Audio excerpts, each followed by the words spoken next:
Hi everyone, this is Alexandra Duncan, author of the YA science fiction novels Salvage and Sound for Writing in the Margins.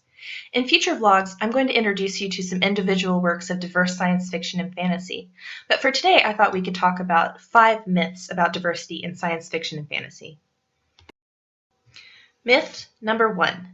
Science fiction and fantasy is only for guys. When I was growing up, I had the hardest time finding sci-fi and fantasy written by female authors or starring female characters.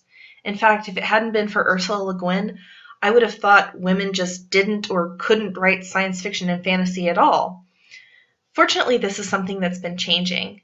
Sci-fi and fantasy are really opening up to women and better representing the female perspective through fabulous authors like Nnedi Okorafor, Beth Revis, Elia Dawn Johnson, the fabulous writing team of Amy Kaufman and Megan Spooner, which leads us to our next myth.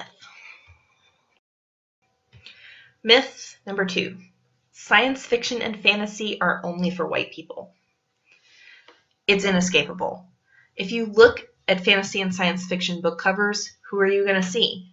Chances are it's going to be a white person. But that failure of imagination doesn't mean that there isn't or hasn't been interest in science fiction and fantasy among people of color. Take Octavia Butler's amazing novels, for example, or the entire Afrofuturism movement of the late 20th and early 21st century. Those of us who care about science fiction and fantasy should support writers and artists who are continuing in that tradition and expanding upon it, like N.K. Jemisin, Melinda Lowe, Nalo Hopkinson, Cindy Pon, Marie Lu. There are so many amazing writers and artists and musicians out there that we should explore and appreciate. Myth number 3. Science fiction and fantasy are only for straight people. If you listen to some of sci-fi's old guard, like Orson Scott Card, you might think that LGBT people aren't welcome in the sci-fi community. All I can say is screw Orson Scott Card's bigotry. Sci-fi and fantasy are for everyone who wants to explore new worlds. I know it, you know it, and most importantly, George Takei knows it. Myth number 4. Science fiction and fantasy have nothing to do with the real world.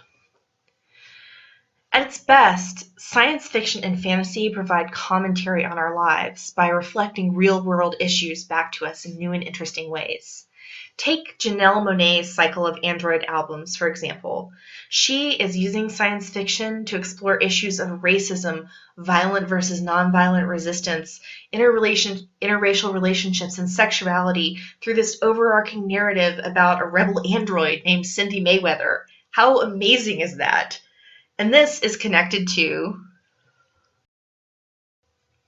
myth number 5. Giving women, people of color, or LGBT people a leading role in a work of science fiction or fantasy just wouldn't be realistic. Tell that to astronaut Mae Jemison, astrophysicist Neil deGrasse Tyson, or Michael Anderson, who died in the Space Shuttle Columbia. Tell that to British warrior queen Boudica, or warrior princess and descendant of Genghis Khan, Kudalun, or Rani Velu Nachiyar, who expelled the British from her land in 18th century India.